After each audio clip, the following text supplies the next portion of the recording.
Well, look who Yep. we have here, everybody. Michael DeSanta himself, Ned Luke, mate. It is a pleasure to have you on the show. How are you? I'm doing well. How you doing now? I'm doing very well down here, down under. Have you ever been down under, mate? Uh, Depends on what you mean by under. I've been under a few things, but I've never been to Australia, if that's what you're talking about. They still haven't got you down here for a con? No, those down there, they don't understand shit. They keep bringing all the Red Dead guys there, instead of us.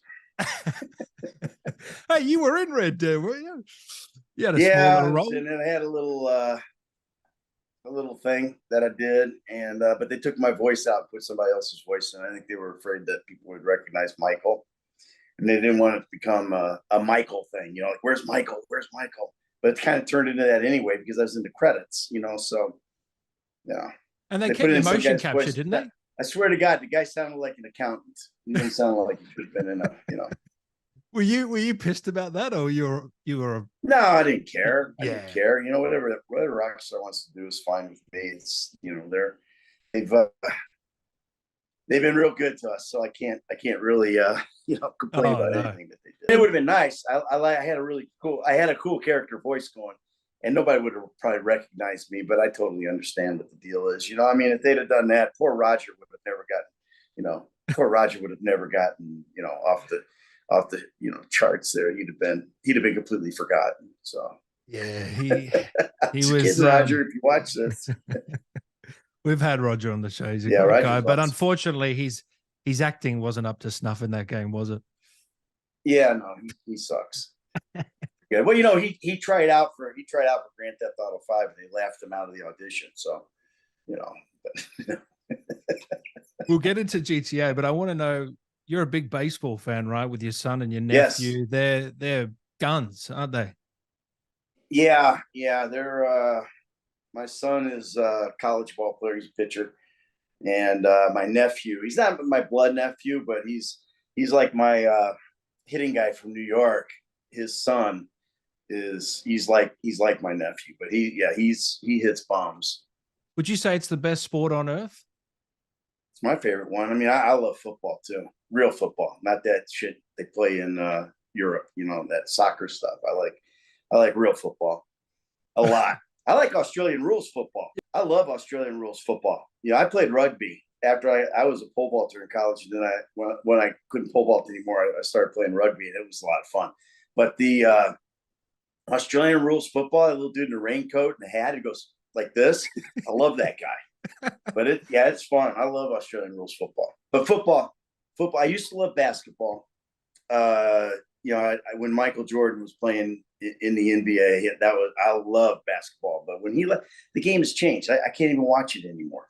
I can't even watch it Really? anymore. The What's women's wrong? game, the women's game is better than the men's game, in my opinion, because it's more basketball. Well, they don't play defense. It's lazy, if you ask me. They don't. They just come down, set up at the 3-point line and bomb, or they just go to the hole and dunk. But they don't. Nobody's playing defense like they did in the old days. But I'm a boomer, man. What am I going to do? Everybody else loves it, but I don't. I just think it's. I'd like to see him passing the ball a little bit and playing some defense, and whatever. But here's what I tell my Yeah, son: is that like the regular season in the NBA, they play defense like they used to play defense in the NBA All-Star game, right? Where they didn't play defense. Now they play defense in the regular season like that. yeah, right. Defend somebody. Get up in somebody's freaking grill, man. I mean, it just pisses me off. And then the whole LeBron James thing, like, oh, he's better than Michael Jordan. No, he's not. Sorry, LeBron. I know you're probably not going to watch this, but if you do, you're not the GOAT. Michael's the GOAT. Period. End of story. I don't want to hear anything else because anything else is wrong. But anyway, so And that's it. That's my sport rant. Who's the That's my goat sports of rant. who's the goat of football for you? The GOAT in football. Mm. That's a tough one because that's a sport where one guy doesn't make as much difference. I know everybody wants to say Tom Brady, but he's probably the best quarterback. Maybe. I think I like Peyton Manning. I think he was a better quarterback, but just didn't have as good of teams. But Tom Brady's freaking phenomenal. But as far as the best player of all time, I'd probably take Walter Payton, because I mean, that dude did it all, man. I mean, he would block, he would run, he never ran out of bounds. He freaking like a lot of these running backs now, you know, they come up and they're about to get hit, they run out of bounds. Walter Payton, he finished people, man. He would, like, if you're gonna run out of bounds on Walter Payton, I mean, if you think he's gonna run out of bounds, you're coming up and force him out of bounds. No, he's gonna turn up and, you know, run through you. But yeah, that was my dude, man. Walter Payton, I think he was probably, but Barry Sanders, maybe, you know. Then you got to look at defense, and you got like you know, Lawrence Taylor was, like, you know, dominant, and, you know, there's just so many different positions. It's hard to say who's the best player. But if you're gonna go by quarterback, I guess it would have to be Tom Brady, even though I'm not a huge Tom Brady fan. But did you play much sport growing up? Because I know you're passionate all about. I did. Yeah, that's all I did. That's all I did. Yeah, that's. We were a sports family. I've got two brothers who played Division I football in college. My oldest brother, BJ, he went to the University of Georgia, and he's now been a Hall of Fame high school football coach in Illinois, you know, forever. And then my younger brother, Matt, he played linebacker at Tulsa University. And then my other brother was a pole vaulter as well. I was a pole vaulter. My little sister played basketball. So everybody's coaches. They're all coaches with me, pretty much. My little brother's not a coach. He does video production. But and then I got a nephew who played, you know, who made it to the NFL. He played for the Seahawks. And my niece is a basketball coach. She played basketball, went to the Final Four, et cetera, and is a basketball coach. So yeah, it's a sports family. It's a sports family. Yeah. You know, on my side. On my wife's side, not so much. My wife said, you know, five girls in her family, and they didn't do a lot of sports, but, you know, they're smart, so that helps. So, and really good looking, my wife. So. Hey, don't sell yourself short. Yeah. Did you ever want to get into coaching yourself, seeing as it's all around you? I have. You have? I coach. You know, I coach young guys. You know, like baseball. You know, travel ball and stuff like that. But if I wasn't an actor, I would be a coach. I coach actors. I mean, you know, oh yeah, I do that a little bit. I've got, you know, like my best friend, I've coached him on pretty much everything he's done for a long time. And it's, so yeah. I mean, if I wasn't an actor, I'd be a coach. You know, yeah. Everybody go, you should have been a lawyer. You should have been a lawyer. Fuck that shit. I can't handle that stuff. You know, I had the brain for it, but I don't. I just, you know, I mean, I've done a lot of things, man. I sold cars. You know, have you? Oh yeah, god damn, I hate that business. But yeah, I did that. I you know, whatever, waited tables, bartender. You know, you're an actor. You do everything. You know. What was your favorite job of all those jobs leading up to acting? What would you say the one that you enjoyed the most? Probably working with horses. Oh, okay. Yeah, I worked with American Saddlebred show horses when I was a kid, moving up until I actually left to become an actor. I was literally shoveling shit in the stalls about 6:30 in the morning, and I told my boss lady, Jeanette Duran, who was like a second mom to me. I told her, I said, you know what, I can't do this anymore. I'm an actor. She was like, well, it's about damn time. So I'm going to Chicago. I'm going into Chicago and do my thing, you know. And but I'd been back to LA, and, you know, a couple times, you know, like thinking I was going to go, you know, just like that, be a star. I moved to LA with $600 in my pocket, which was not a very smart How old were you move. then? How old were you when you did that? Probably about 25 or 6, 7, 8, something like that, in that range. Were you nervous to do that? I was like 28 when I made the move permanently. Yeah, I fucked around for 10 years, man, messing with horses and stuff. And just, you know, because I didn't, that would be my message to anyone who wants to be an actor, is don't put it off, man. You want to be an actor, you better get after it. Because I lost a good 10 years from college, where, you know, after college, where I probably could have, you know, would have had more of a career had I made the move, you know, right away. Because I was a stud, man. I had freaking, you know, I was ripped. I was jacked, man. I had Patrick Swayze hair. Hey, you still are. Oh, come on. Oh, Lord, man. I was so hot. Mate, I can't believe you're 64, 65. I couldn't believe it when I saw that. I thought there's no way. Yeah, You're aging in reverse. Yeah, it's a curse, man. I'm like fucking Benjamin Button, but it's you know, I wish I could. I wish I did play my age. I think there'd be more work for me because right now you're in a little bit of a transitional area where you're going from, you know, the dad guy, the whatever, into the thing. You know, like they want someone in their 60s, and you know, you go to an audition or whatever. Well, we don't really go to very many auditions anymore, but if you do, it's, you know, it's all guys with white hair and stuff. And I'm like going, you know, yeah, I went in on a Viagra commercial. And they're like, you know, I walk into the room, they're like, nah, no way, that guy doesn't need Viagra. I'm kidding. It has changed though a lot since COVID, hasn't it? The whole process. I mean, have you liked that change or not? It's changed in general, man. I mean, everything, all your auditions now are self-tape. You know, you used to go into the room. You know, you would go into the casting director's office and you would read, and they'd put you on tape and they'd send it off, and then the you know, producers, directors, etc., they would want you for a callback. You'd come in for a callback, and you're in the room with the decision makers. You know, you're in the room with you know, whoever, you know, David Wolf sitting on, or, you know, Wolf sitting on the couch, or you know, Spielberg or whoever, you know, they're on the couch watching your audition, and you're in the room, and they're getting a feel for who you are, you know, for how you're going to be on the set. Like, do I want to work with this guy? You know, because that's a big deal. Because if you got two guys that are pretty much the same, right? That are you know, that, let's say you're up for the same role, and you got two guys that are the same, but one guy's an asshole and the other guy's, you know, fun. You're going to pick the guy who's fun because he's someone you want to work with, especially if you're on an extended ride. I mean, if we worked on GTA 5 for 3 years with a bunch of assholes, imagine if you were an asshole. Yeah, that would have been tough. 3 years. I mean, maybe they thought I was, but there was, you know, no. If you're on that set for 3 years with a bunch of assholes, you're not having fun. I can tell you that for in all the time that we worked on GTA 5, dude, it was awesome. It was the best set. It was so much fun. We you know, the crew was amazing. The cast was amazing. You know, I got along with everybody. We had a lot of fun. You know, Solo and I would fight sometimes, but then we would make up and be best friends, you know, and we're still like brothers and all that kind of stuff.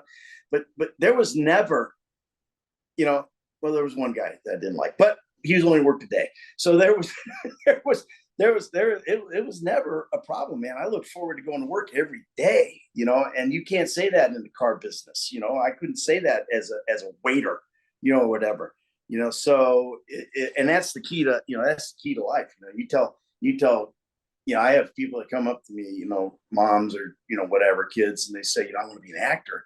And I go, you sure? Is that what you want to do? Because my advice to an actor is, if you can, a guy who wants to be one, thinks they want to be one, is if you can be happy doing anything else, right? Make a living and do anything else and be happy doing it, do that. Don't get into this fucking business. But if it's the only thing you can do to make you happy, then do it. And that was my situation. You know, I just couldn't see doing anything else. You know, that's what I wanted to do. It's what I wanted to be from, you know, the time that I was, like, when I was in high school. I took my first acting class, you know, I took a drama class because it was an easy A and there was girls in it. And I knew it would be kind of fun, you know, and, Dale Farrell, my teacher, my high school acting teacher, you know, we did stuff and we did skits, you know, in front of the school. They would come to the auditorium, you know, and this was the same auditorium where Dick Van Dyke, Jerry Van Dyke, Gene Hackman, Bobby Short, you know, Donald O'Connor, these kind of guys, they all came from my hometown, Danville, Illinois, which is not the end of the world, but you can see it from there. It's they came from there, you know, and this was the same stage that these guys paraded around on, you know. And so when I would do skits and stuff, and we had like 1,500 seat, you know, stage, you know, auditorium with a proscenium arch and everything. Upstairs was dressing rooms. It was unbelievable. And so I fell in love with it. I fell in love with it there, and that's what I wanted to do. When I stopped running track, I was like, okay, now what am I going to do? I'm a business major. I was making straight A's, but I just fell off the deal because it's not what I wanted to do. Yeah. I wanted to be an actor, and I went on probation for classes for like, Jesus, 4 semesters in a row. The dean of business there, this guy named Dean Kamek, he would petition me out of finals, and stuff like that, so I could stay in school. And then one day he just said, I came in to get out of a class, and I'm going, I need to drop this class, and it's accounting 105. I remember that. And he goes, no, I can't let you out, because I already let you drop math 134. And I'm like going, you don't understand, man. I could get 120 on the final and still fail the class. I haven't been there. And he's like, now I'm going to take your lumps this time. And so I knew he was a cigar smoker. So I went down to the student union. I bounced a check for like $25, and I went on a bus and went out to the tinder box that was out at the mall. And I said, what's the best box of smokes I can get for $20? And I got him. I went back to his office and I slapped those fuckers on his desk. I said, make no mistake about it. That's a bribe. I got to lose that class. And he was eating a hoagie, 300-pound guy eating a hoagie, man. That shit went all over him. He got on the paperwork, stuff. He said he signed it. And he goes, I said, all right, great. He goes, wait, what are you going to do?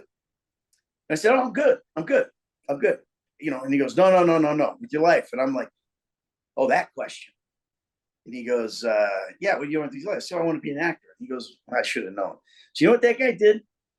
He picked up his phone, got in his Rolodex, because back in the old days, we had Rolodexes, right? We didn't have all these, contact. You couldn't just pick up your phone and tell Siri to call a guy. So he calls up a guy named Roman Timchison, who was the associate dean of the theater department at University of Illinois.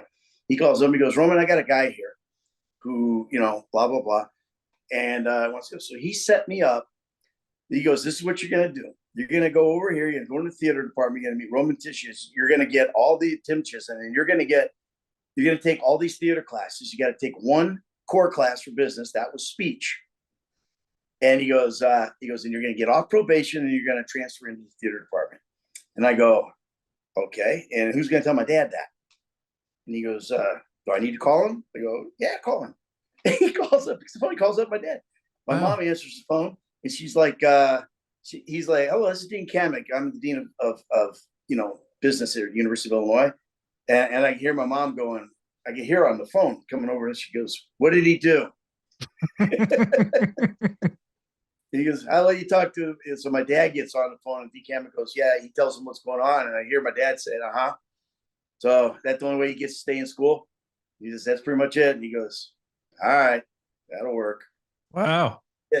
And I went into the theater department, but even after that, I still was probably 8 years away from making a decision to actually be an actor. And that's how long it took, because that's not where I came from. My grandfather on my mom's side was an actor, and, he left her and her mom when she was like 12 years old and ran off to, New York and, Hollywood and all that kind of stuff. He was an opera singer too.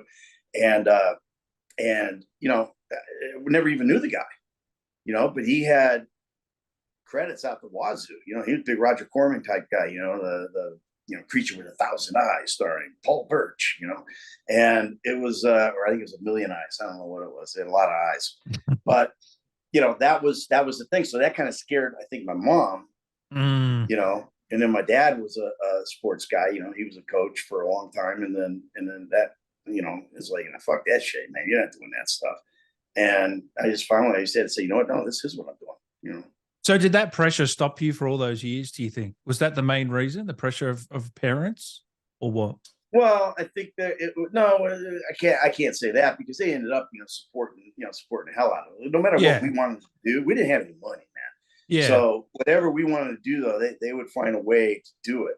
Like when I was a pole vaulter, if I needed a pole, I would have a fucking pole, even though we didn't have the money to get a pole. They were just stupid that way. Find a way. But but so there was the support. It would have come, it just took me saying, no, this is what I want to do. I don't know. It really wasn't born of anything they did. It was more about, are you going to grow a pair of balls and just go fucking after it, because it was like, I had applied to schools like the American Academy of Dramatic Arts. I did a monologue and sent it off, and I got accepted to that, but then I didn't go.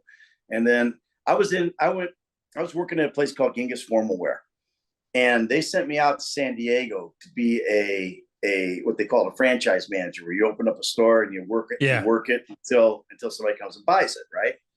Well, during that time, they had auditions for a little movie called The Outsiders, right? The S.E. Hinton book.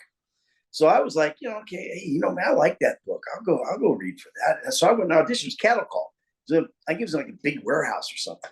So I go in and I read for that thing, and I'm reading for Derry, who's the brother of, I think he's brother of Ponyboy. I don't remember now, but he was a he was a greaser. He was a greaser, not a soch, But I go in and I got my collar popped, man. I'm wearing this like preppy sweater and shit. I look like, total soch. I look like a frat rat, right? so I go in and I read for this thing, and I'm reading for Derry. And I read for it. And son of a bitch, man, I got a call back on it. And I had to go up to LA to do it. I did call back, and then I got another one. But I didn't get the part because Patrick Swayze got it. That bastard. Who was later on in my acting class. He was in an acting class that I was in New York. And I was like, you motherfucker, man, I could have had your career. You fucking shit, you were close. But yeah, I got fairly close, but not close enough. I mean, and in this business, close don't matter. It's just it's like they say, close only counts in horseshoes and hand grenades. But so, what was your first big paycheck, or were you like, okay, I'm an actor now. I'm starting to move the needle a little bit. I'm starting to. Well, it's funny because I did a showcase in LA. That class it was in, and there was a casting director named Jackie Birch, who at the time I think she was the head of casting at Universal. And the showcases, you do a scene, and there's like a whole night of scenes from your acting class, and casting directors come and watch, and they're scouting. It's like a football coach looking for a quarterback. So I did this scene from a thing called Cheaters, and it was really funny. It was cute. That was funny, and I got into my underwear, danced around, did all kind of weird shit, and afterwards, Jackie came up to me and she was like, you're really good. And she took my picture. She's like, who's your agent? And I said, well, I don't have an agent. And she goes, well, call me tomorrow. She gave me her assistant's, I think his name was Greg. She gave me her assistant's card and said, you call tomorrow and I'm going to hook you up with an agent. And I said, well, I'm actually moving back to Illinois tomorrow, back to Chicago, try to get my SAG card, because I didn't have a SAG card or anything then. I have not in the union or anything. She goes, well, who's your agent in Chicago? I said, well, I don't have one. And she goes, well, call tomorrow and I'm gonna hook you with an agent in Chicago. So I was down to like $100, man. So I had, gas money to get home. I was going home because I was broke. I didn't have any money, So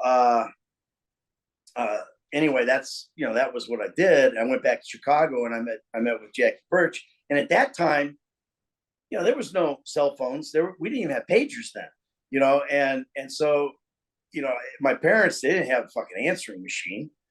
So I give Harisse Davidson, the agent, I give her my, crappy pictures that I had, $50 pictures that some guy took. I'm wearing a fucking tweed sport coat from secondhand store. Yeah. And I gave her those headshots. She's like, well, these are bad. We're gonna have to do new ones of those. And I gave her my parents' phone number, and I went off back over to the barn and started working horses. Right. And I didn't hear from her because they would call with an audition, and no message, no nothing, no message machine on my parents' phone. I was an idiot. Yeah. So yeah, this is, and every actor who would maybe be watching this needs to take this as advice, not what to do, of what not to do. I mean, because I was a moron. I should have stayed in LA. I should have figured out a way to stay in LA and met with Jackie Birch and had her get me an agent, because what would have happened? I was 3 more years. I was 3 more years in the horse business at that time, doing shoveling shit and grooming horses and breaking colts and stuff. And that was all I did, you know. And then that day I told Jeanette, I said, I'm out of here. And I went into the city, and I went to to Reese Davidson's office, and I said, hey, Jackie Birch sent me. You know, said I should be with, and she comes out of the office and she goes, I had no appointment in. She goes, where have you been?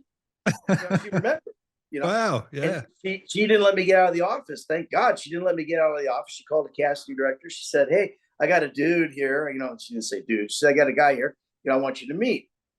And I think you'd be good for that thing you're casting right now, this commercial. And her name was Jane Heights.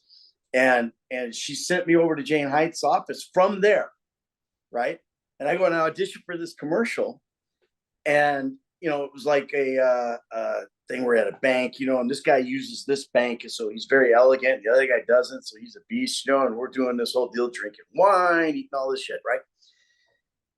So I booked the job. It was my first audition, and I booked it.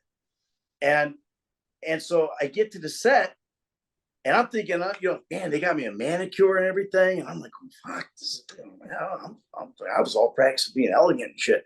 I get to the deal. I'm the animal. It's like, I'm the guy who, because I don't bank there, I tear the bread, you know, crumbs go everywhere. I knock over the wine glass, you know, and shit, because I'm the schmuck. I thought I was the smooth guy. No, I was the animal. I was the animal. So it was that's how it goes. That'd be right.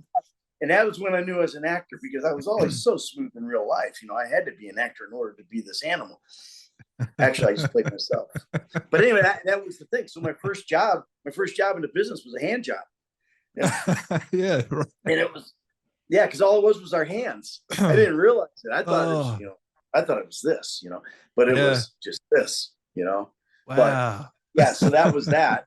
And you know, so then I got jobs in restaurants and stuff like that. I had when did you get that Hungry Jack's commercial that I saw the other day? Which one? Was it Hungry Jack's or Burger King? Burger King. Yeah, Burger King. Oh Jesus, I did that. That's probably 20 some years old, that commercial, probably 25 years old. Yeah. That was I've done a lot of commercials. I've probably done I know. I've done like 100 commercials in my career. You've done a fuck ton. Can't believe that was one of my favorites right there. That was with Bobby Colhesi. Now Robert Colhesi, if you don't know, he's on Blue Bloods. He plays on Blue Bloods. And we went and did that burger. That's my wife's favorite commercial that I've done. So I found that, dug it out, and I threw it up on Instagram. Yeah. But it's Bobby Colhesi, dude. We had so much fun on that. That was probably my most fun commercial that I ever did, because we just riffed the whole time. We came up with this rut thing, you know, and we just went off on, like, everything was a rut this, rut that, rut bro. Uh-oh, no ruts, no glory, you know, and Bobby was fucking funnier than shit, man. And I just kind of played the straight man in that one. But it was how do you keep it together when you're playing alongside people like that? How do you keep it together? Well, you don't sometimes. Sometimes you don't. Sometimes you just bust out cracking up, you know, and they can either pull the part where you weren't, or you redo it, you know. Dude, that was GTA 5. Are you kidding me, man? On Grand Theft Auto 5, we were cracking up all the time, because there was some, you know, we'd do some funny shit, man. I'll never forget when Danny Tamborelli, who played Jimmy in it, my son, there was a scene where I go up and I smash the TV. Yeah. And, you know, he's upstairs playing the game, and he's, you know, working everybody over, you know, and stuff. And he's, yeah, you're a douche, you're whatever. And he goes, you're what are you, some kind of hermaphrodite dude, you know, like, got no genitals or whatever. And it just cracked me up, because it was written hermaphrodite, but he just ad-libbed hermaphrodite. And I just lost it, man. I lost it it was hysterical to me. And then times when you're working with Slink, you know, who plays Lamar, I mean, you just you know, that he's out of his mind. That guy, he's insane. And so, you know, it was funny. And then our director is a brilliant improvisationalist. He probably doesn't know he is, but, you know, because he's just a dude, you know, but he's a brilliant improvisationalist, and he is so fucking funny, man. That set was a blast, man. Everybody was so funny on that set. It was great. He had Rob Bogue, who played Steve Haines. He's insane. He's funny, man. And then everyone's funny. That's the thing. Yeah. Well, the writers are genius. You had, you had Dan and Rupert and Mike. They're hysterical. They're amazing, writers and stuff. And then they gave us the freedom to be creative as well. So, we were able to bring our stuff to it, and, I was able to do a lot of ad-libbing and stuff and improvisation, and that kind of stuff in the deal. And, I mean, it's, so humor's humor. I think humor's got to be in everything, because that's how life is. I mean, people deal with tragedy with humor. 100%. So if you just play everything heavy, if you play everything heavy, it's like they're taking a big fucking sledgehammer and hitting you over the head with it. You got to have some humor. You got to have the levity, don't you? Oh yeah. I mean, you've got to have some of that. Otherwise, I mean, who wants to watch, who wants to watch people be freaking miserable all the time? Can you talk to me about the audition process? Because I know that there was 2 Michaels, 2 Trevors, and then you played with the other Trevor. You played and all that. How that worked was we had we had our first call. We went and I did the call. The scene that I did was the scene from the opening scene. Your son, he's a good kid. Really, that thing with Friedlander. But it was actually in the audition. It was with my wife. But whatever. So I did that. And they taped it, and then nothing for a while. Right? I knew I nailed it, but there was just nothing for a while.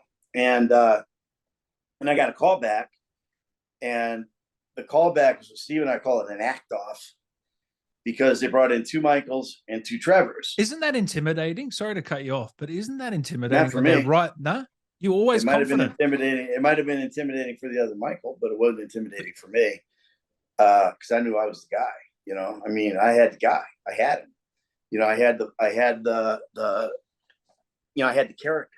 So, and what happened was we were sitting out in the waiting area, and the TA comes out and hands us new material. Well, everybody had prepared the same material that they had at the first call, right? Cheeky. Yeah. So they come out and they hand us new material. They go, "Hey, here's the material for today." And one guy, the other Michael, goes, "Well, wait, what do you mean? We're not." He pulls it out of his suit jacket. He goes, "We're not doing this material. This is what we prepared. What I prepared, and everything." He goes, "No, we're gonna do this today." It was like 7 pages, and I was, while he was doing that, I was looking at the material, going, "Oh man, this is gonna be fun. I like this." and he was panicking, and so I knew I had him, and that's kind of like the athlete in me, I was just like, a competitor, I was like, yeah, I got this fucking guy. So I looked at, so they sent the other, he went in with Steven Ogg, Trevor. Yeah. And then I went in with the other Trevor, and we read, or it might have been vice versa. And we read, and then those 2 guys went in together. And when they were in there, I was saying to Steven, I'm like, "Well, dude, how was your deal, man? I hope you can do this," because I didn't feel great with the other guy, right? There was no chemistry. It was just he didn't feel tough to me, Mm-hmm. And Steven's physically imposing, he's 6'3" and he's jacked, and everything. So, and so when we went in, it was, and they had a guy who was, the guy who was like the assistant director, who was like filming, just like kind of doing a behind the scenes filming thing. The camera was here, steady camera was here to film our audition. But then there's another guy back there, and he was just like, moving around, just shooting, which might have put somebody off their pins as well. But it was, we went in there, and I'm telling you, man, it was like, and I said out there, I go, "Hey, let's, you want to really go on this thing?" Steven's like, "Oh yeah. If it gets physical, my apologies." Really? Like, what did you think when he said that?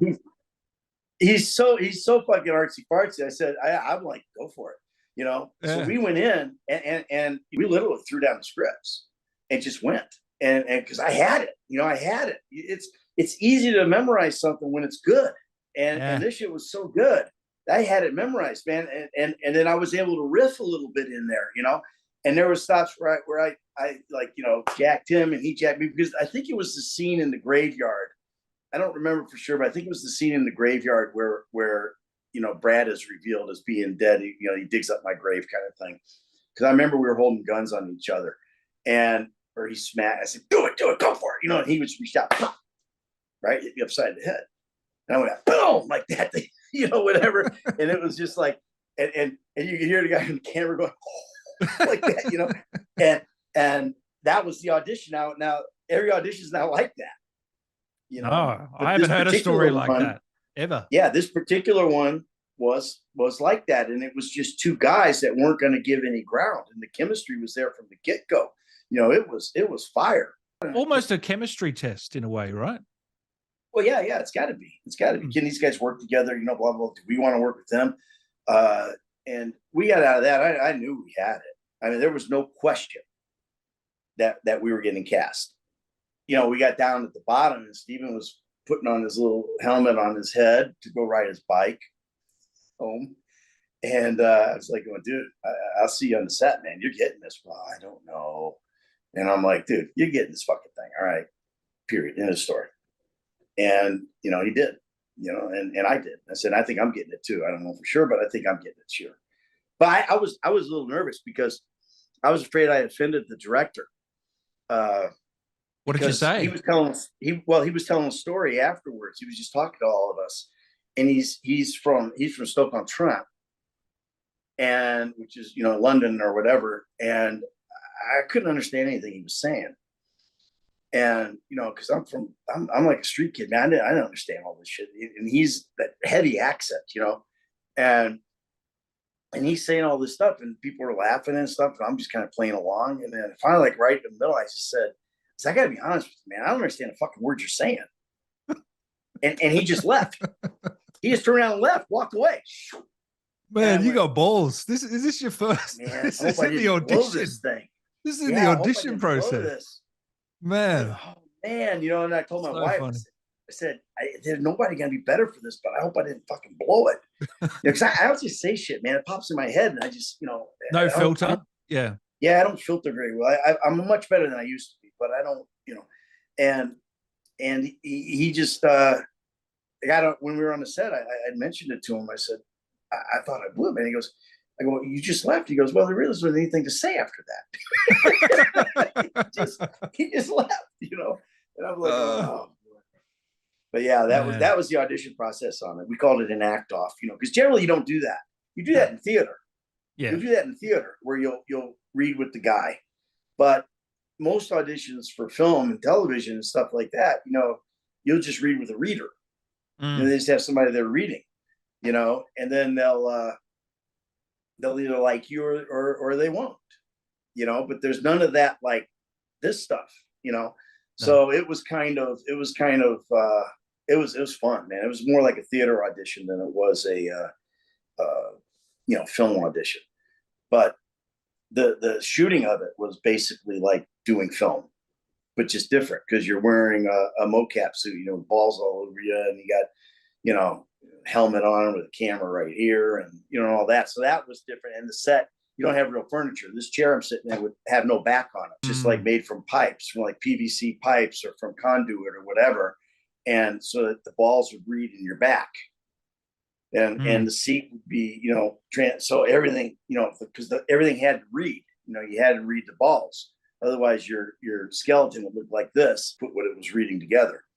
Where were you when the first trailer dropped, and what was your reaction? I'm curious. Well, we were at the studio when it dropped. So you were working on it? Yeah, we were working on it still. I mean, it was 2 years before the game came out, that the first trailer came out. That was another nightmare.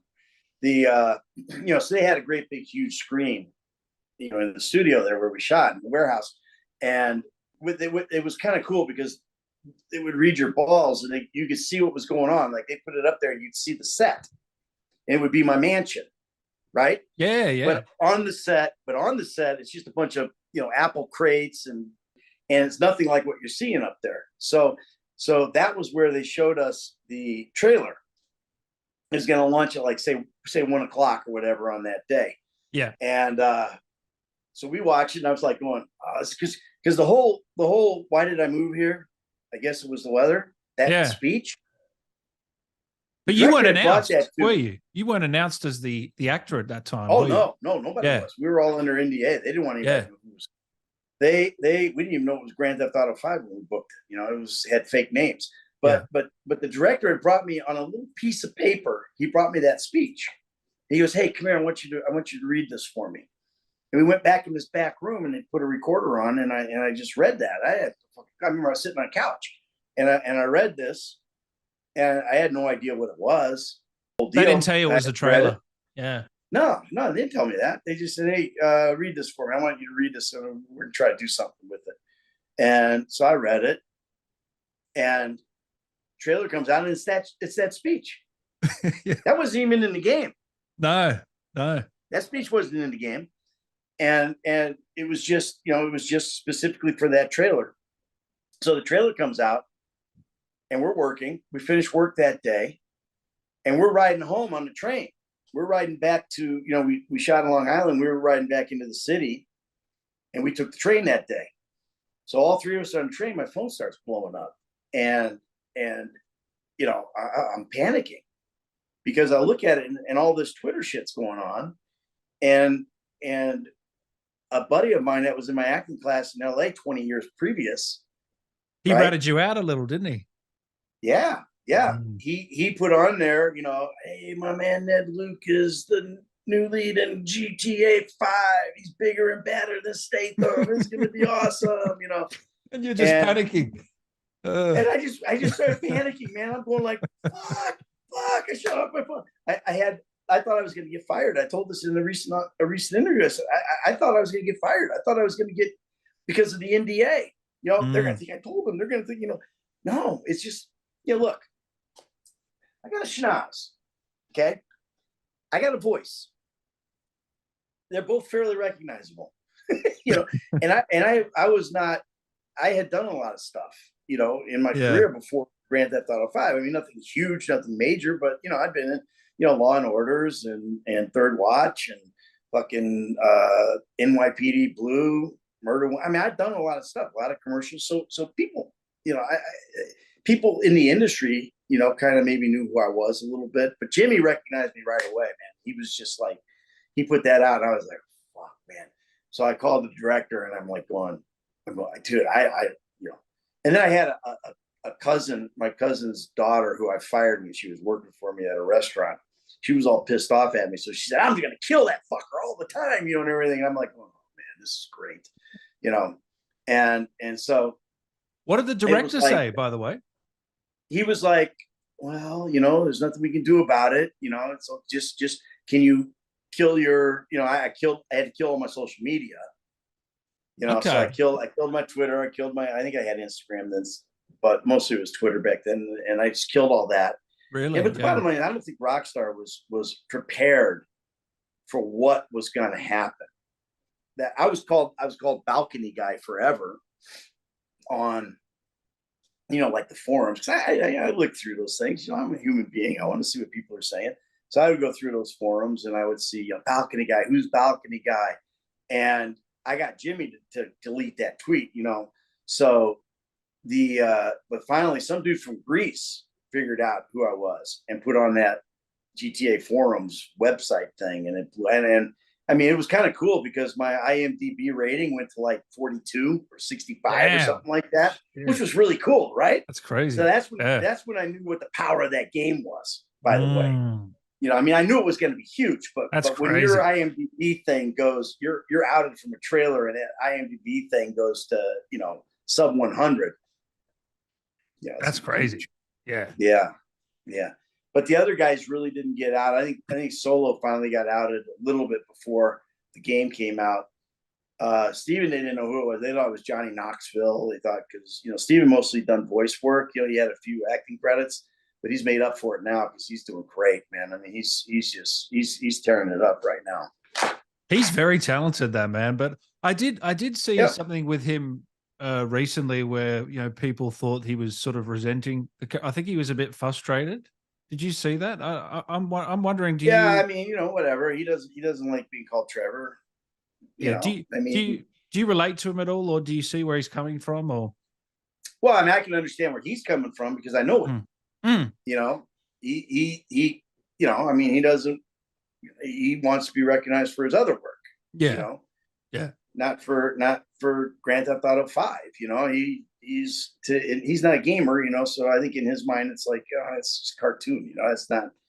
I'm not doing that. And he even says it's a cartoon, but his work in it is fantastic. I mean, I think I don't think you should poo-poo anything you've done if it's good. Like you'll hear guys get pissed off because fans call them voice actors. I'm not a voice actor. I'm performance capture. It's performance capture. It's like acting. We're everything we're doing is everything Michael does is me. But call me a voice actor. What the fuck? I don't care. I was 104 hours in the booth, doing voice acting. I'm all of it. As long as there's actor on the end of it, I'm fine. I don't worry about shit like that. It doesn't bug me.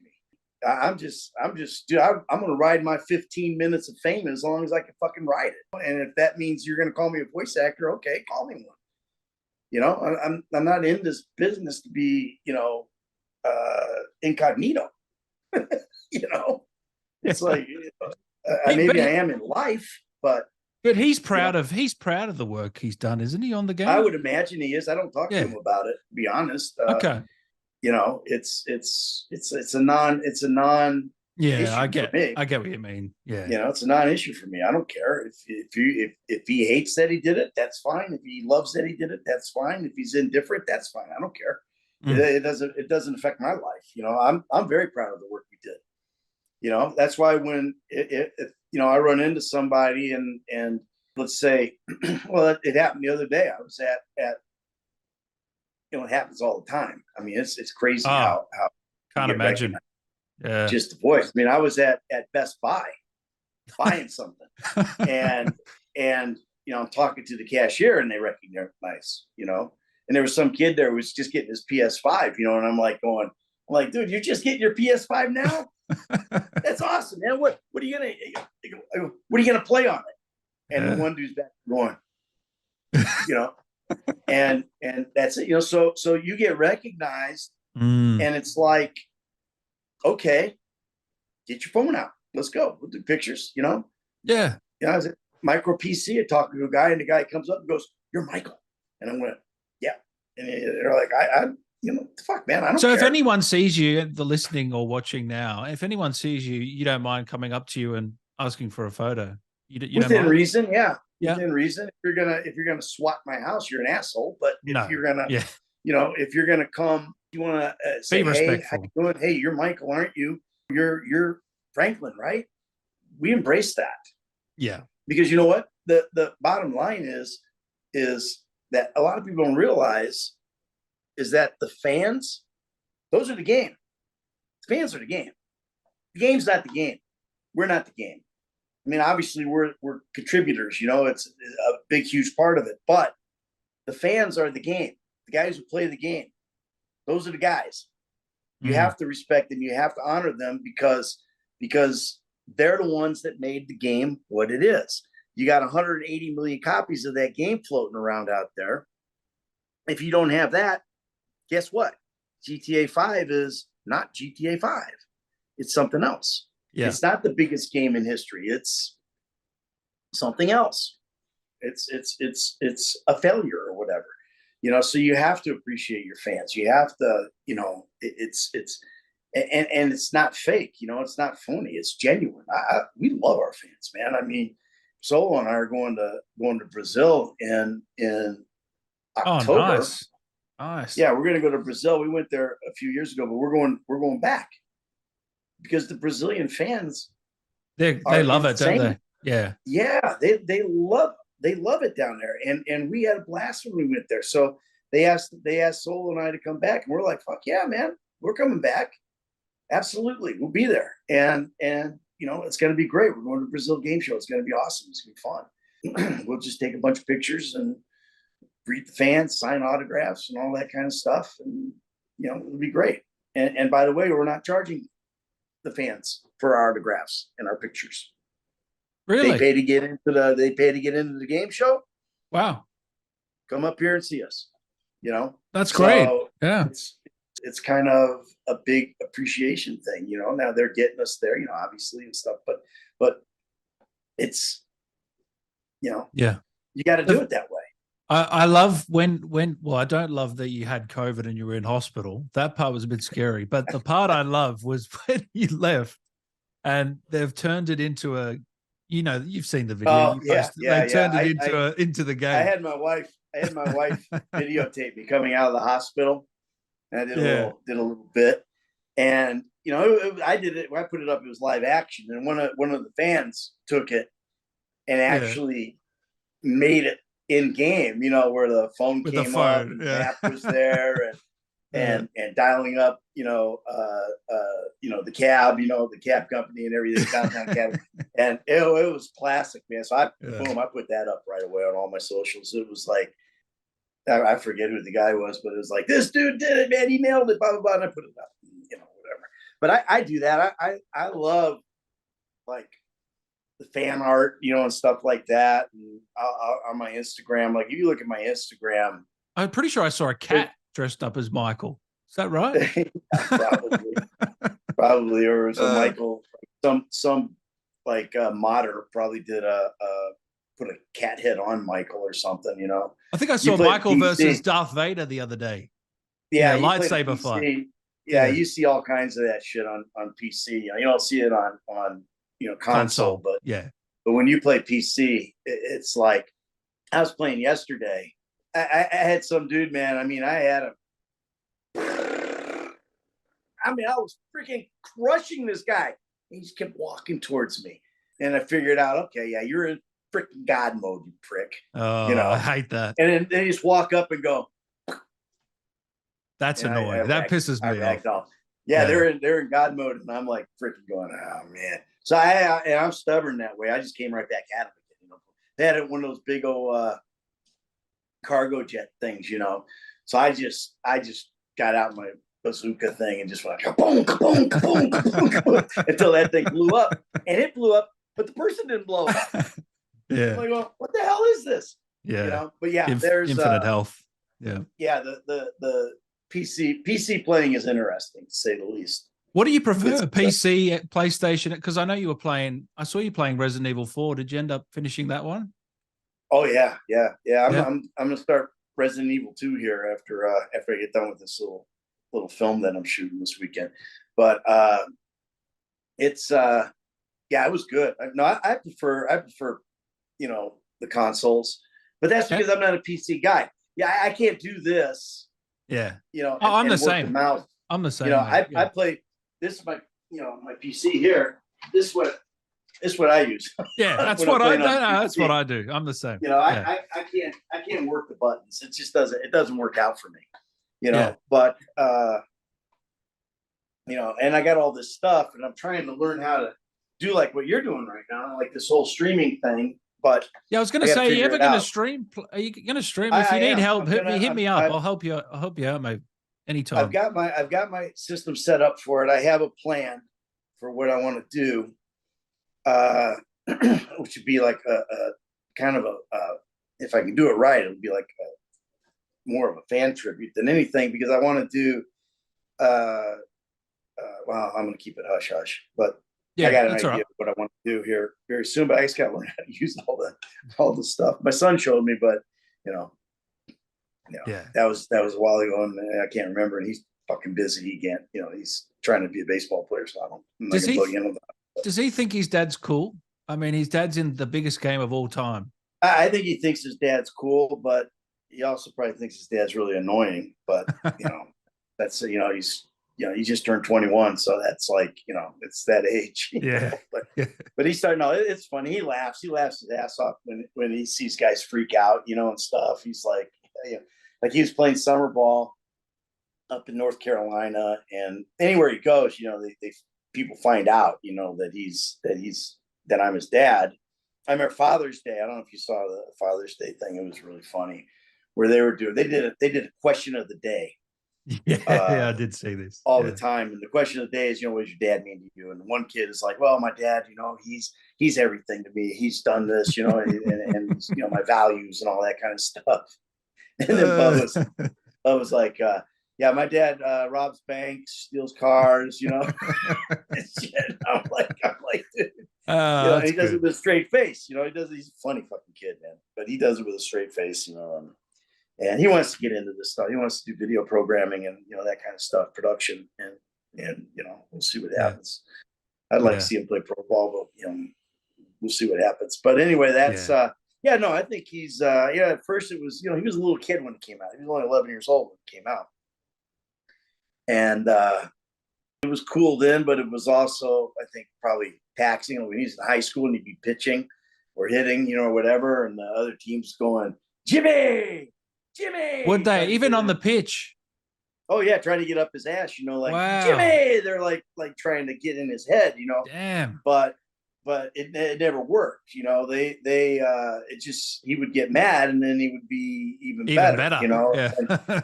And he was playing one game one time where he came in and pitched. He pitched and we went way ahead, and they brought him out. They took him out and he went to third base. Everybody's jimmying him, the other team jimmying him all the time, right? And he had just walked them off 2 days earlier. They were jimmying him, and he got a hit, scored a winning run, walk off winner. So the next day it was at their field, and it was even worse. Everybody was jimmying him, Jimmy. And so our guys started jimmying. So before he would pitch, they would go, the guys in our dugout are going, Jimmy! Nice. And their guys are going, Jimmy! And all this kind of shit. It was just it was crazy, So he comes in, and a kid came in and gave up a bunch of runs. So they brought Bubba back in to pitch. Or no, they brought him in to pitch, and he shut down the inning, right? So we're still up.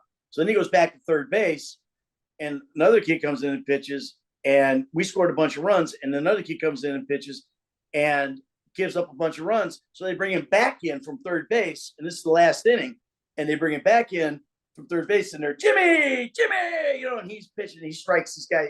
They're second and third, and he comes in, he goes strike one, he strikes out three guys in a row, right? And then he turned to their dugout and went, Jimmy! And it was like, and then spiked the ball, stomped off. And his coach got really mad at him for that. And you're there, you're in the stands watching all this happen. I'm just standing up there in the crowd going, yeah, anyway, fucking A, man. I was like, yeah, get him, strike him out, everything. I was laughing, and I go, because it pissed me off, a little bit, because they were just all over him. But, it's because he's my kid. Yeah. But yeah, no, it was fun. It was fun. He handled it very well. I don't think he didn't play the game. First of all, I wasn't going to let him play it because of the content and everything. But earlier on, he would drive around, like online. Yeah. But as he got older, I always said he's not going to play the game until he's in college. but they, he's played it now. But he's very familiar. He's pretty funny.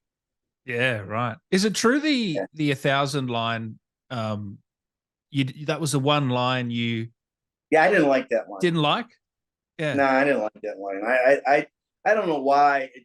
I just didn't like it. It wasn't that I didn't like it. It's I couldn't find the rhythm on it. Yeah. And I kept trying to change it up.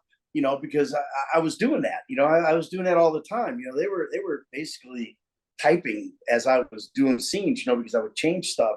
I'd stay on track, but I would just make it fit my thing. I was not Scottish. I didn't speak like these guys. Yeah, I get it. Yeah. And something would pop in my head, and I would just run with it, and it would work. It was great, so they were very liberal with me on that fact. And they really didn't say anything to me about the whole time, and I did a lot of ad-libbing, but the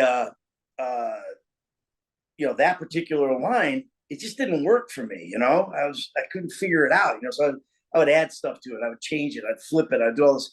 And finally, the director came up to me and he goes, Ned, they want you to read this line exactly as written. And I was like, oh, fuck, man. All right. So I did it bad. I just was like, yeah, you forget 1,000 things every day. Yeah, make sure this is one of them, you know. Or I just, yeah. And finally, I snuck a towel in there, and it made it work for me, you know. And yeah, but I was like, this line sucks, man. I'm not gonna do this. Why are we even saying this? You know, let's get to have this thing he says, you know. And I was like, you know, the director was like, dude, this is gonna be the line. Trust me on this. This is gonna be the line. And I went, all right. So I got, you know, I did. I said, you know, you forget 1,000 things every day, pal, but you make sure this is one of them. Cut. Good. Thanks. That's awesome. You know, and fucking A, man, those guys, it's why they're Rockstar. Yeah. It's why they're Rockstar. I was gonna say because they know what they're doing, don't they? And it's the line it's the line everybody wants. You know, you do a cameo, they all want you to say, you know. Is that the number one requested? Would you say? For me? Oh yeah, that's my number one requested line. Oh, by far. I mean, it's not even close. What about arrangement? That one. Close. That's probably my favorite, the arrangement one. The which one? Arrange your funeral. You know that line? Oh. Yeah. Yeah, we have an arrangement. Yeah, I'm gonna arrange your funeral. Yeah. We're gonna have an arrange your funeral. Yeah. Yeah, no, I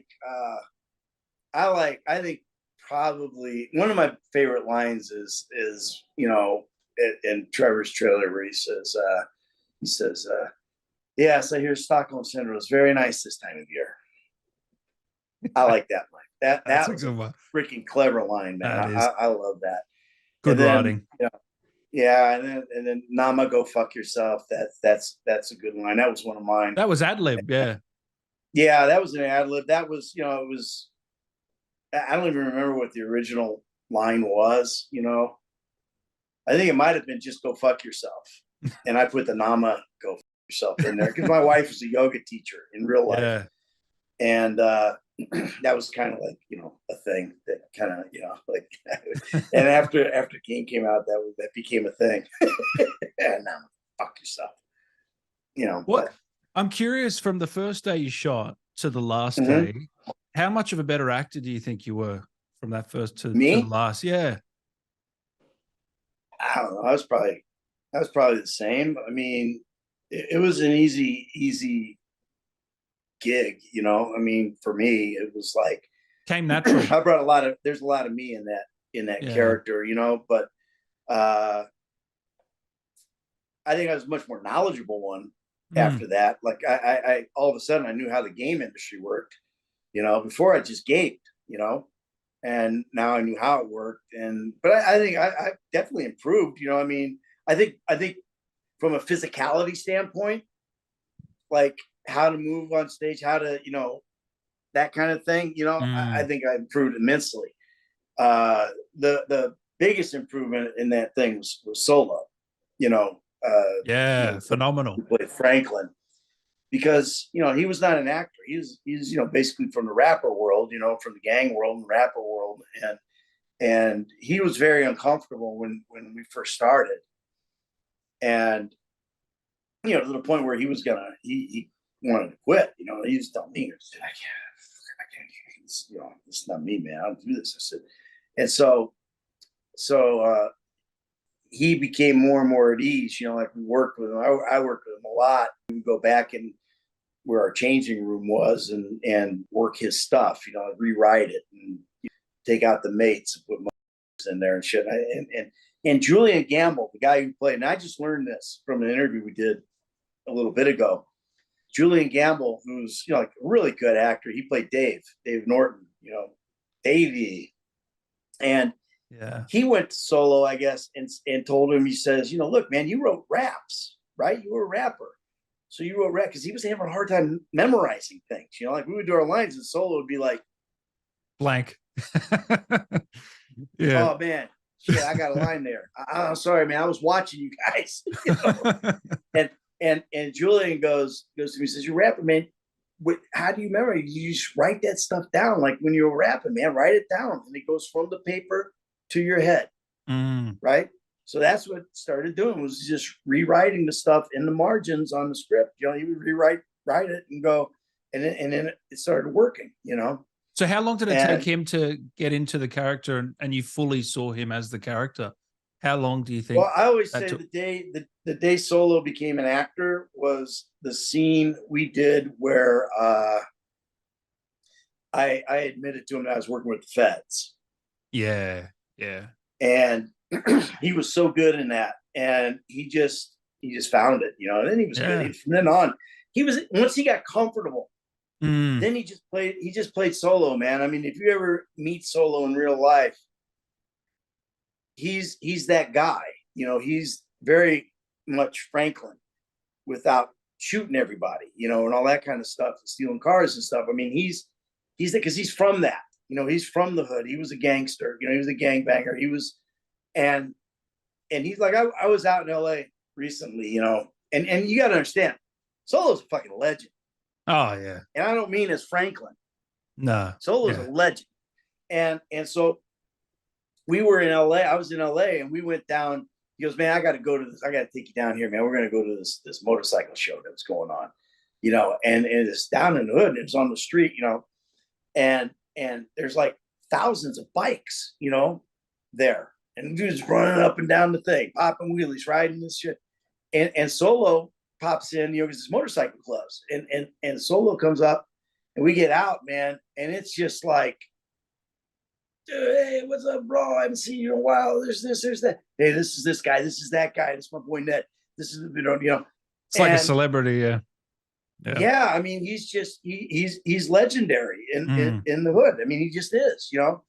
And every time I go to LA, we go down and hang. Yeah, we go to the hood, man, and hang. And it's just like, it's so cool, you know, that I could go there as obviously a white dude, you know. And it was funny because this motorcycle cop came and he was like checking the place out, right?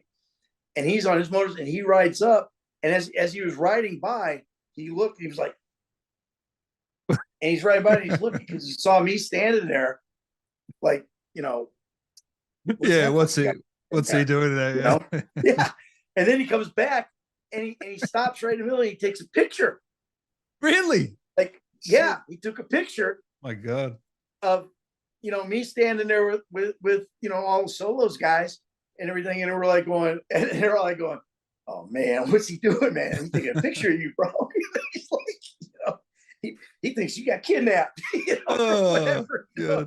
And I'm like going, this is just so stupid. But yeah, no, Solo, he's a legend, man. He's the best dude, man. I love that kid to death, man. He is like, that's my boy Solo. And you know, I mean, we talk all the time and you know, anything for each other. You know, it's like, that's it. And the chemistry, it seemed like it was there from the start as well on screen, in the game.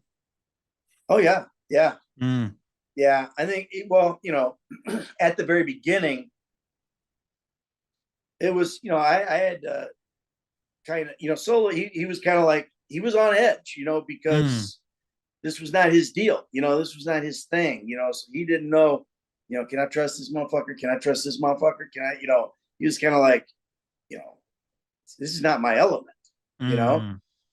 And so it took a minute, you know, to, you know, show like him, like where I came from, because I kind of came from, you know, I grew up in a town that, you know, is very, you know, mixed, you know, as far as that goes, you know, and everything. And so, you know, it was, I have a thing there, you know, like I understand. Yeah, I know what you mean. Yeah, you know? Yeah. And so Solo and I, once that kind of was figured out, we hit it off immediately. I mean, we were like, you know, and if we got into something, it was because he's a Raiders fan and I'm a Chiefs fan, you know, or some shit like that, you know. It was like, you know, but yeah, no, we did really well together. It was fun, man. It was fun. Is there a character or an actor that came in that maybe doesn't get their flowers that you think they were pretty damn fucking good, but you know, maybe no one talks about? Yeah, tons of them. Yeah, are you kidding? Because it's a big cast. I mean, you know, if you want to talk about, I mean, Jesus, you know, Rob Bogue, who plays Steve Haynes, you know. he was phenomenal, man. I mean, he was unbelievable how good he was. You know, he's so fucking funny, unbelievably funny. Can't imagine. You know, him,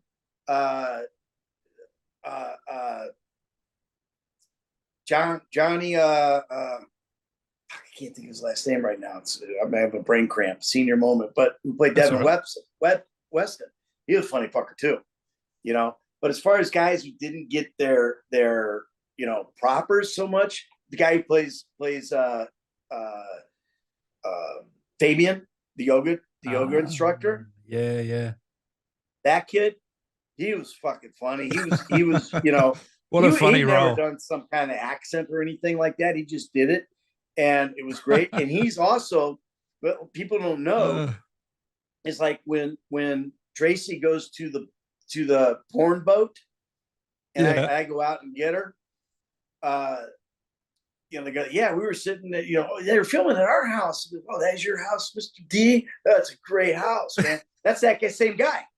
Oh, right. He's the guy that I throat. Right. That I throat, you know, and I grab Tracy and he goes, hey, man tits. You know, and he's the guy that I throw off the boat.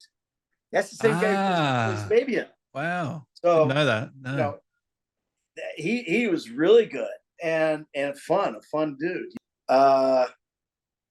Oh, geez, there's just so many. There's so many, man. I mean, from here's the thing about that, and then I think really makes it. And you know, in video games, the game is the star, right? The game is the star.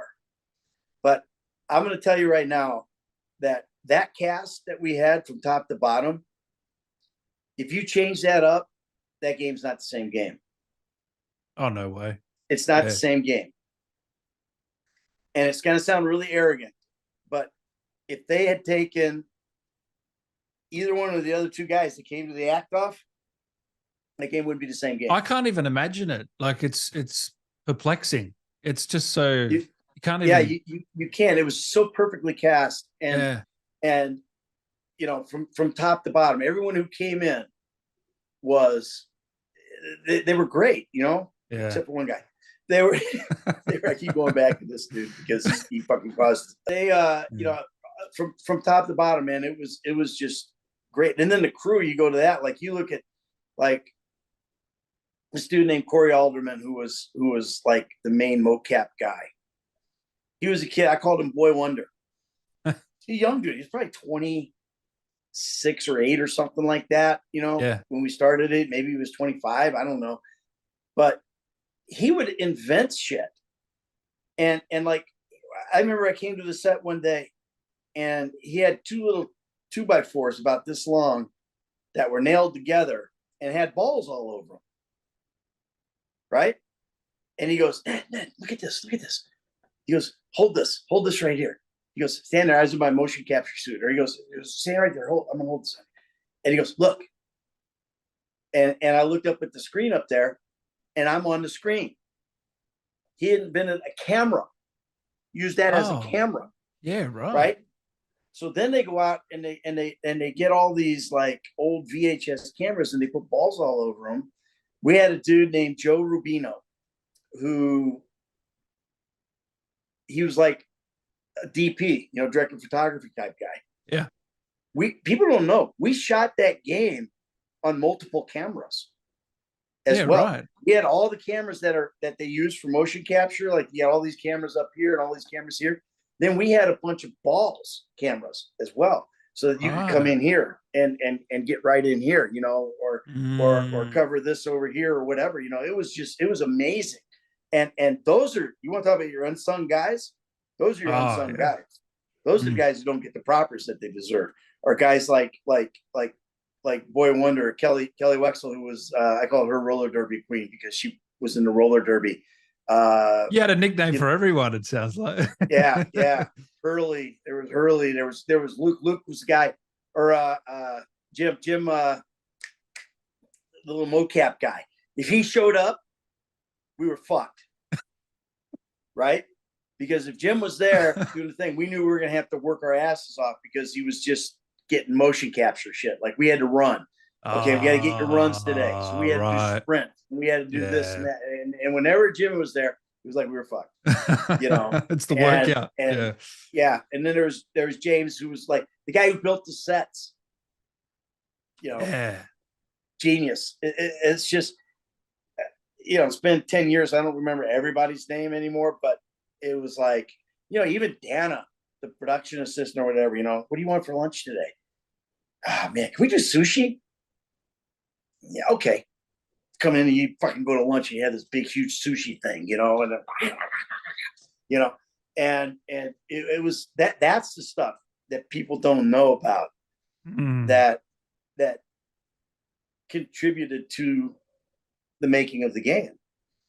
Because when you're in a great environment, that's it. You're gonna have fun.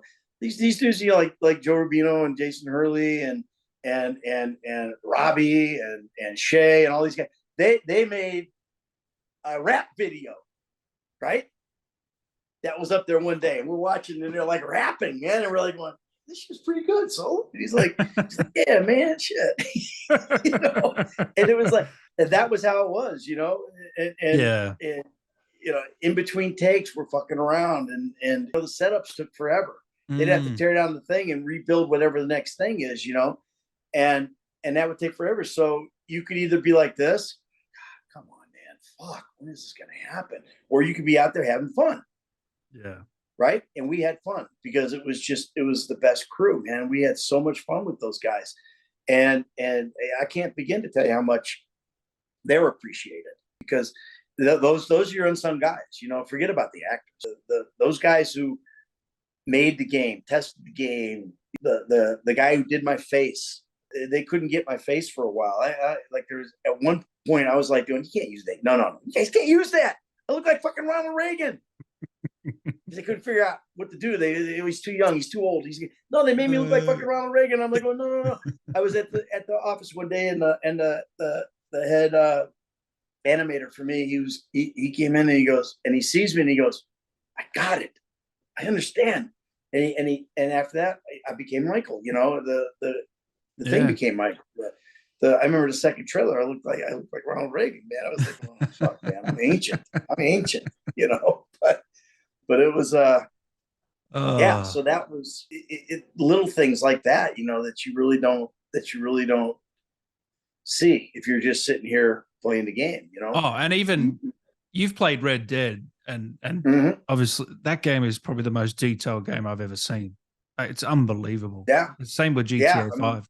I mean, they're just the small details and just the things. Yeah, it's Red Dead's a great game. I mean, that's an accomplishment. I played that game, and I remember when I played that game, I posted that this was the most immersive game that I've ever played, and it was. It was tremendous. That was a great game. I to the point where I almost wish.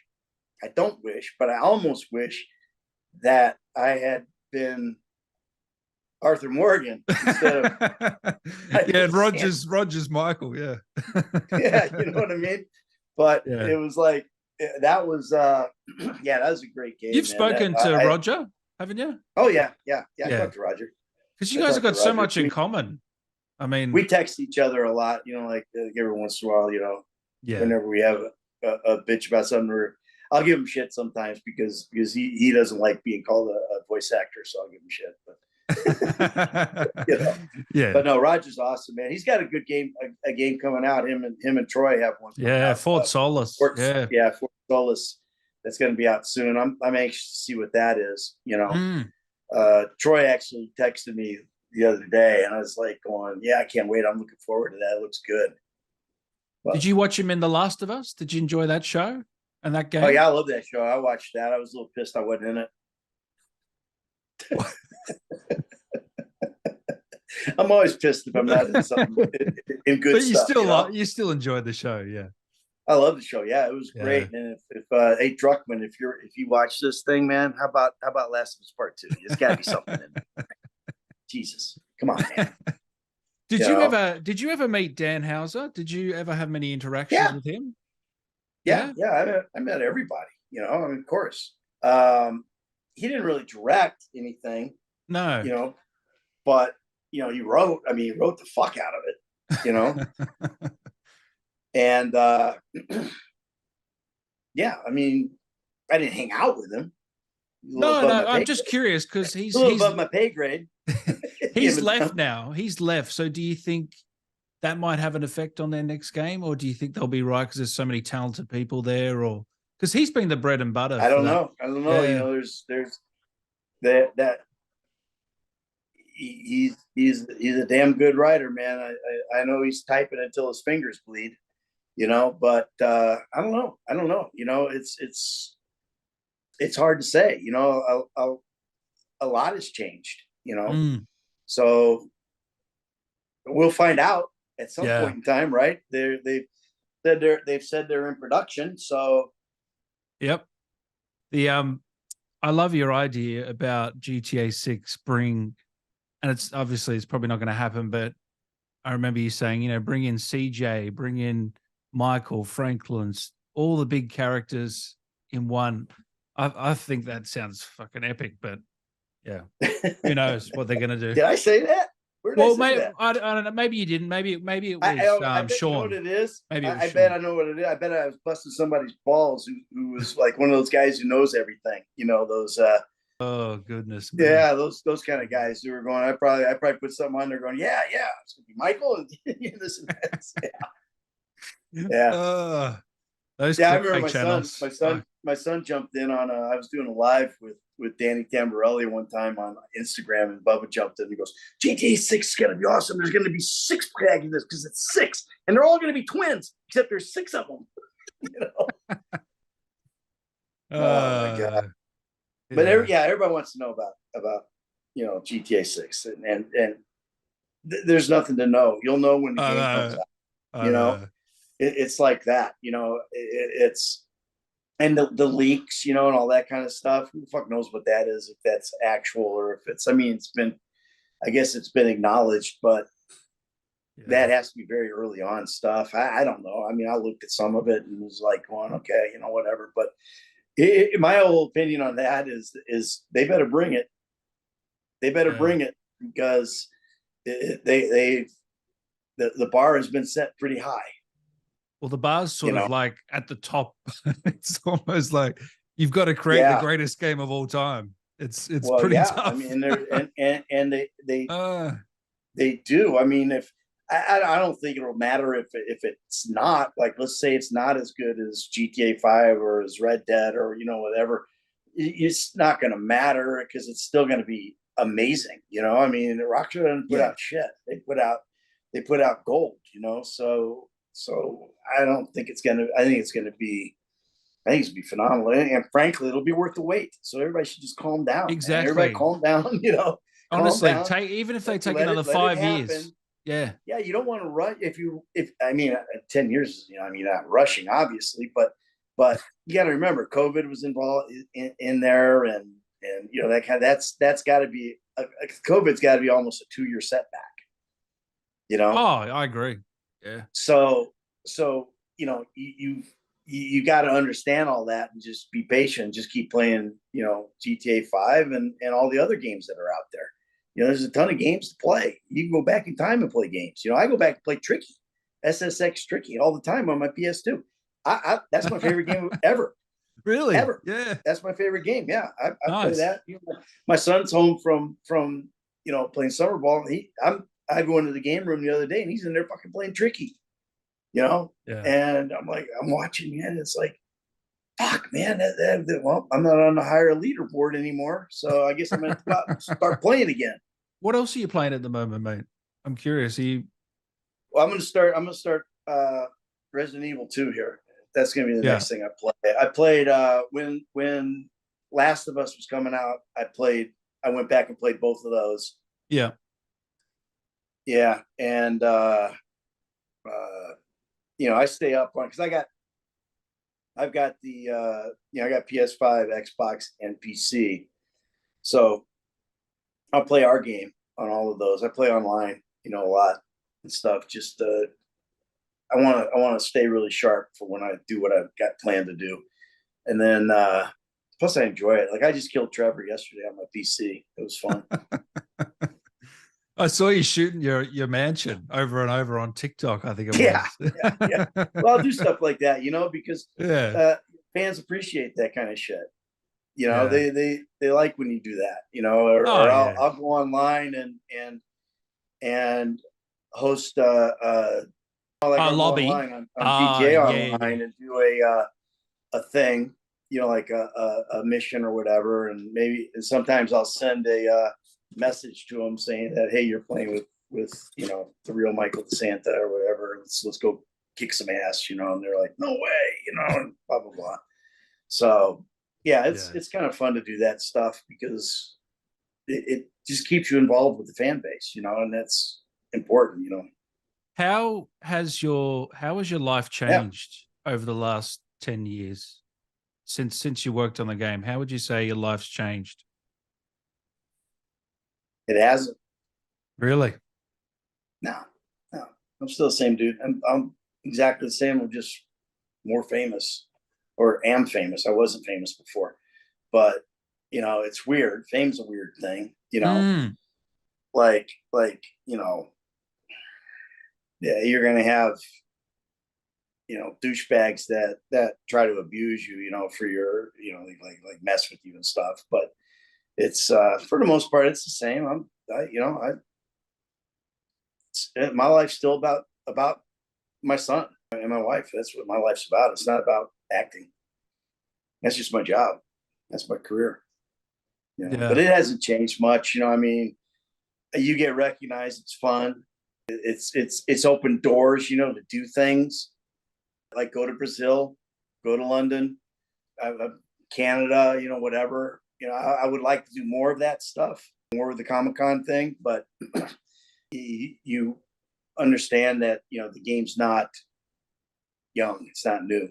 So you don't do as much of that as maybe when the game first came out, we could have, but weren't allowed to. So it's that kind of thing has been opened up. That's the place where your life has changed, and you've got avenues to do things that maybe you couldn't do before. But at the same time, during that 3 years where we were shooting the game, who knows? Maybe in that 3 years time, I book a fucking series that's run 12 years. You know what I mean? Yeah. That would have. So maybe that's how my life has changed, is that I don't have that, which I may have had. I didn't go to LA when the game came out. After the game came out, I stayed where I was and was there to watch my kid grow, and become a man, and all that kind of stuff, and support him like with his baseball and all that kind of thing, or whatever else he was doing. I didn't pack up and go to LA, to try to be a star, and maybe I could have done that. So how the game has changed me is it's probably made me more focused on not changing. Interesting. Yeah. And I think what people don't realize as well is that the game is still in the top 5 most best selling of this year, I believe. And you're still getting new fans, aren't you? Like, why wouldn't it be? Yeah. Why wouldn't it be? It's a great game. And GTA Online, as much as some people bitch about it, is a really fun thing to do. And you can make your own little community. Here's the thing, like for my son, here's the big thing, like with video games, is like we moved from New York to Atlanta. All Bubba's friends are in New York, right? Or he goes off to college and they go off to college and stuff like that. They put on those headsets, right? Yeah. And get into that world. And it doesn't need to be our world. It might be Minecraft. It might be Call of Duty, whatever. Yeah. But they're on those headsets and they're having a relationship, right? They're keeping in touch. We didn't have that when I was a kid. When I moved, that was it. That was it. You wouldn't hear from them. Like you have no way, unless you happen to pick up a phone and call and they're there and they answer, you don't have that anymore. Now you have that. And you can do this. You can put on the old camera thing and you can see each other. So that's the big thing about gaming, you know, and I don't even remember what the question was now because I got off on a tangent, but that's good. Yeah, but it's awesome, man. I mean, like that you can interact with guys and stuff, you know, and all that. It's different than film, man. It's different than film and television.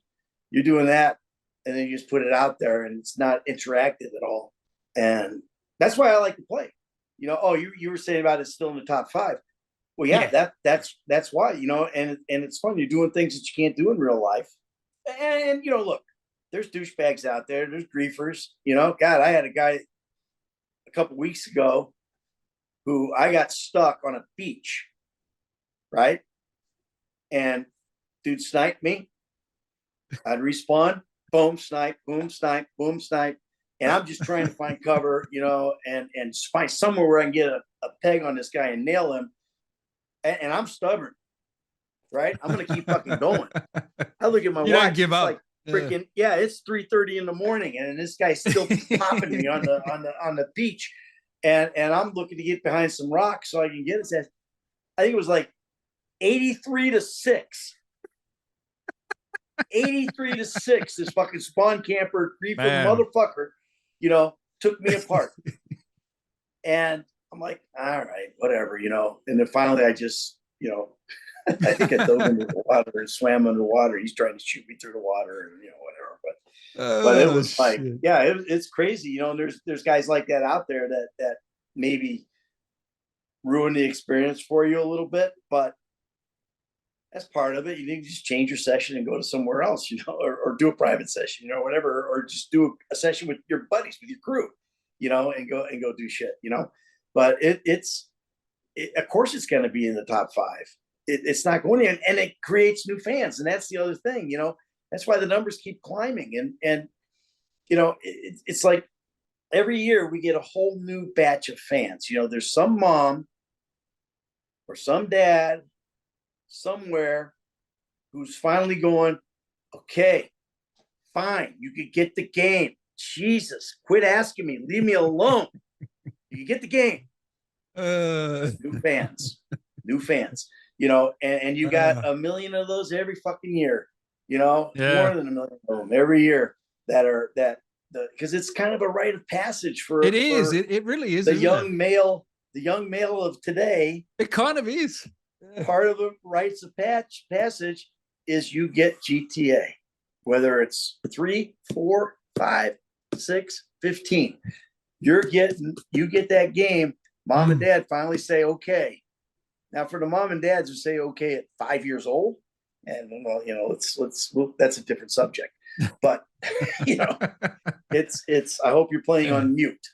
But yeah, and staying out of the vanilla unicorn. But that's, you know, that's what it is, and that's why the game stays successful, stays popular, and I like to think that it's our performances are a huge part of it. That people go back and play the story over and over and over again, as well. You know, so. Oh yeah, I've played the story 3 or 4 times now. Yeah, I'm always going back. That's nothing, dude. You need to get busy. This guy's played the fucking story 50 times. I know. Unbelievable. I'm soft. Yeah. No. Hey, Ned, thank you so much for taking the time today, mate. I really appreciate it. And it's been a blast to chat. So really thanks. Good. Mate, we really appreciate it. Thanks for having me, man. And play me well, people. And I want to know just quickly, are you working on anything you want to plug, anything you're working on that you want to tell people about? Or well, we're on strike right now. So I know. You're not really working on anything. However, I did accept a part on a short film that I think is going to do really well in the film festival circuit. That I'm actually shooting it tomorrow and the next day. It's a micro budget film, so it's exempt from the strike, so I get to do it, and it's going to be good. It's called Order for Ben, and it's going to be pretty good, I think. Yeah, we'll find out. Good script. Find out tomorrow and the next day. Good script. Good script. Yeah, really good script. It's timely, you know, it's timely. and it actually deals with the whole trans thing. Okay. And you know, so I think that it's going to be like, it's going to do well on the film festivals. That I think, you know, because if they do it the right way, which I'm pretty sure they will. Yep. It's based on a true story, so it's kind of I'm gonna play the dad, and it's hopefully it'll be good, man. I think it's got potential to be an award-winning kind of short film, you know. So we'll see what happens. Yeah. So that's what I got going on, and then I'm hoping that the strike doesn't last long. You know, if we strike like we usually strike, we're going to get killed. And if we strike like Teamsters, we got a shot. So we'll see what happens, you know, but yeah, that's all that's going on right now. And, you know, I can't promote stuff that. I understand. It's the union rules. You can't like promote things that are under the union contract, even, you know, so like it's like that's all part of the deal, you know. So it's you know, you can't even say what you're doing or any of that kind of shit. But micro budget doesn't count. So that's good. This is gonna be good. It's gonna be a really good show, I think. I've never done a short film.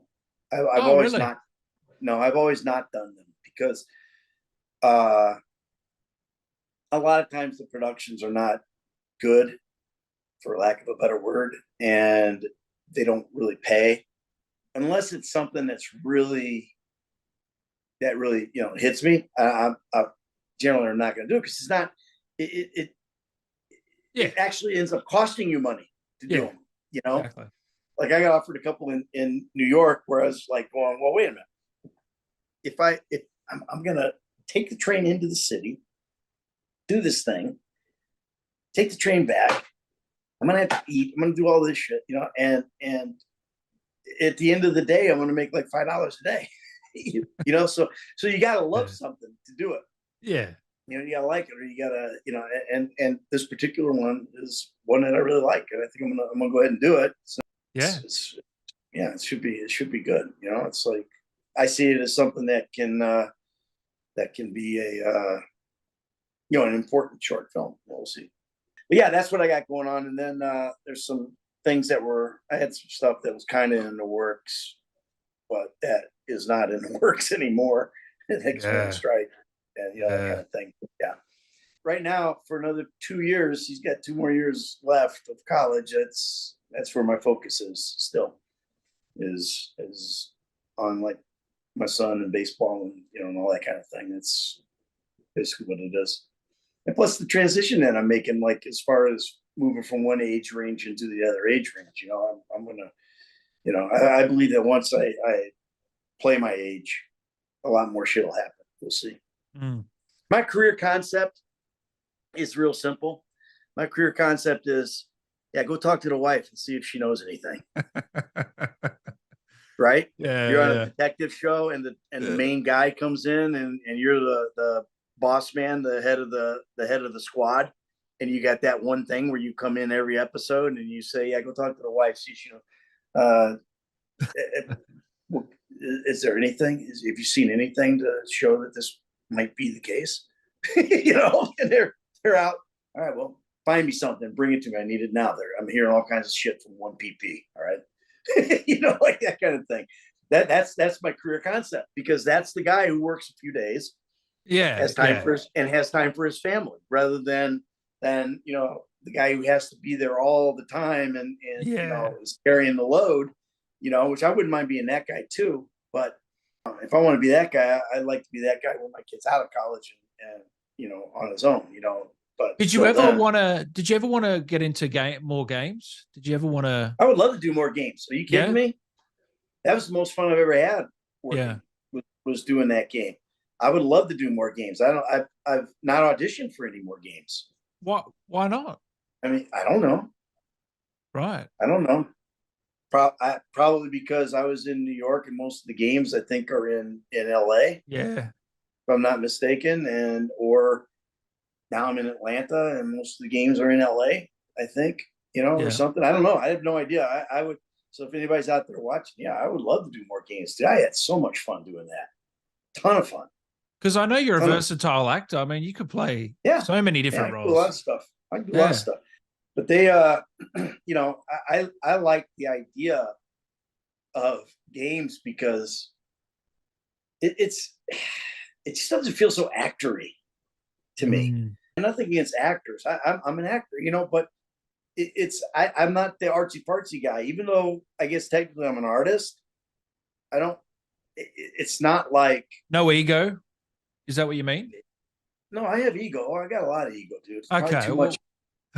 But what is it then? Is it more about? I like the idea that it's new, it's exciting. You know, that was one thing. Like you asked earlier, to become a better actor. I think I got reinvigorated. It reawakened my imagination. When I first started as an actor, and as like I was hungry, and in acting classes, you know, and stuff, man, creativity was like freaking off the charts, right? But as you age and you get more into it, and you're more at ease with the whole thing, you know, it's like for me, it wasn't as immersive anymore as what this was, because this took me back to like guerrilla acting class, where you don't have a set, you don't have like theater, like all the stuff, you know, even more than theater, you know, like at Beverly Hills Playhouse, where you know, you'd have a few couches and stuff, but you had to make shit, you know, you had like, you know, when you're doing scenes, you know, you figure out how to do your set and stuff, and there was a lot of imagination involved, because you know, you didn't have a full house that you're working with, you know, and everything. You have to take flats and put them up, you know, and that would define a room, you know, and you figure out like, how am I gonna do this, you know, there. And that reminded me of that I had an imagination, was doing this game, and that was a huge part of it, because it's like I'm seeing some dude here, like I'm in a car, I'm driving in a car that's stationary, and I gotta stop. You know, like I got a little bounce there or something, or I'm taking off, there's a little rock back, you know, or whatever, but you don't want it to be like, because that's fake. You know. So there was a lot of that was reawakened, you know, for me in the video games, and that's I loved it. I had so much fun, and that's why I would love to do more. Don't get me wrong, I would also love to do a major film. I would also love to do a television series or something like that, you know, and they're shooting a lot of stuff in Atlanta, so that's one of the reasons why we came down here. But it's I mean, fuck yeah, man, give me more games. I love it. I would do those in a heartbeat, because it's fun, and I don't have to worry about hair and makeup. You know, I can just, you know, even a voice role, even if it was a mocap, you know, as you said, you've done 100 hours of Michael. I mean, you know, you're a professional. You know exactly what you're doing, and well, one of the first film I ever did was a voice thing. I was Raffles, the sheepdog in Rover Dangerfield, Rodney Dangerfield. So yeah, I can do voice, you know. So, you know, for me, I think it's just more about opportunity, you know, the opportunity of actually doing it, you know. I mean, you know, I don't know. I've never been able to solve that, but one day I will, maybe. All right. Well, we hire this man. Every developer watching, need to hire this man now. Now I'm begging, please. God. No, you're not begging, but they should be hiring you. I mean, it's not even a typecast thing, because Rogers, as you know, Rogers in Fort Solis, and that's a nice little project for him that he's done. Rogers got a very broad imagination too. You know, I mean, he's like, you know, he's I think he's a pretty fucking good actor. You know. Yeah. And that's, you know, that goes, and he's got and you know, he's a great personality too.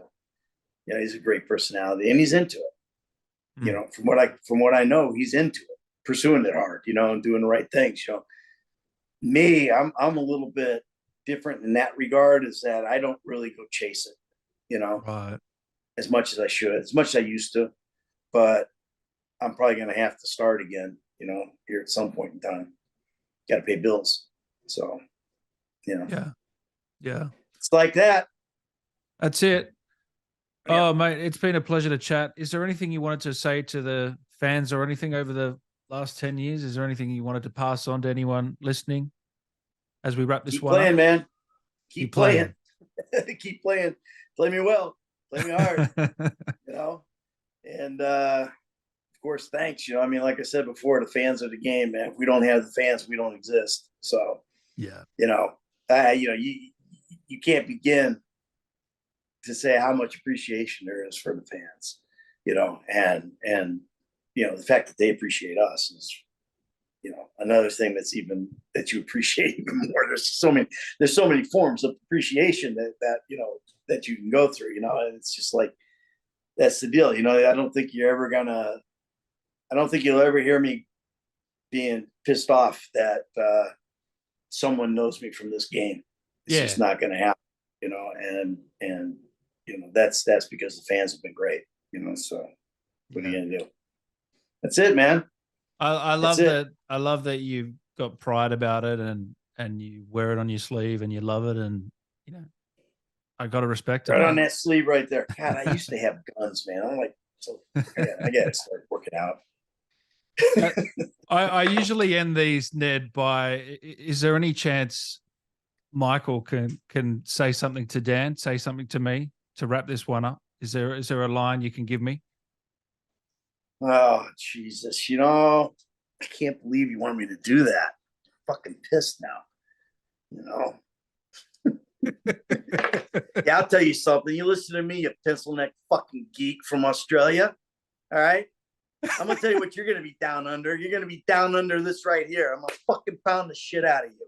You understand? Because you're pissing me off. Oh. Now go fuck yourself. I got shit I got to do. I need my glasses to do it. Oh, thank you. Oh, mate. Or I can just say, yeah, it's winter. It's winter down there now, right? Yeah, it's winter. Yeah. Does it get fucking cold down there? It's been raining all day, mate. I can't. Yeah, it's really. Yeah, because if it was cold and snowing, that'd be one thing. You can use your fucking body as a model for a snowman. Go fuck yourself. Goodbye.